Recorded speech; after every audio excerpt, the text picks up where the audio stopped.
perlu masuk akal dan perlu dipertimbangkan. Tapi tadi saya sudah mendapatkan penegasan dari beliau bahwa pemerintah tidak perlu membentuk TPGF. Presiden Prabowo Subianto tidak akan membentuk tim investigasi independen terkait kerusuhan yang terjadi pada akhir Agustus lalu. Tim investigasi independen tersebut sebelumnya diusulkan oleh Gerakan Nurani Bangsa, GNB, saat menemui Prabowo di Istana Kepresidenan Jakarta Kamis 11 September 2025. Menteri Koordinator Bidang Hukum, HAM, Imigrasi, dan Pemasyarakatan, Menko Kumham Imipas, Yusril Ihza Mahendra mengungkap soal Presiden Prabowo Subianto tak akan membentuk tim investigasi independen terkait kericuhan.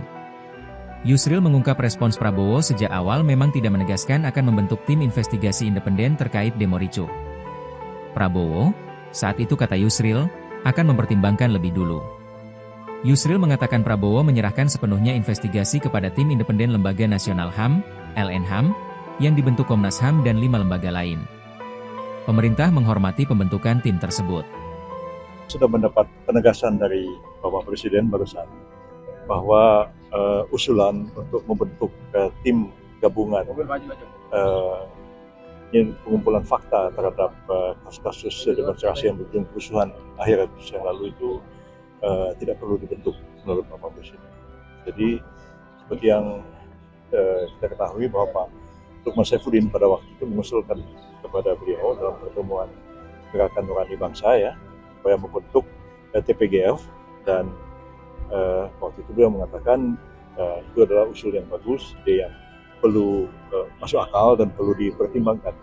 Tapi tadi saya sudah mendapatkan penegasan dari beliau bahwa pemerintah tidak perlu membentuk TPGF itu, dan oleh karena 6 lembaga negara HAM yang dipimpin oleh Komnas HAM sudah membentuk tim penyelidik non-justisial independen, maka Presiden mengatakan bahwa silakan Komnas dan 6 lembaga negara HAM itu bekerja untuk melakukan penyelidikan, mengumpulkan fakta tentang apa yang terjadi di balik demonstrasi yang berujung kerusuhan itu. Jadi persoalan ini sudah jelas kiranya hari ini. Kalau ada yang menanyakan apa perlu dibentuk atau tidak, Presiden mengatakan tidak perlu dibentuk.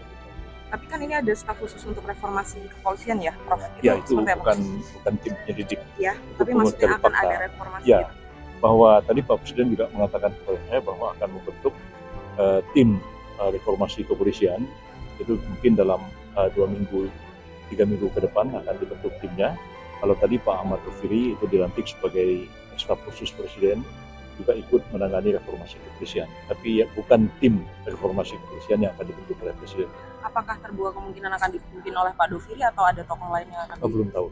Ya.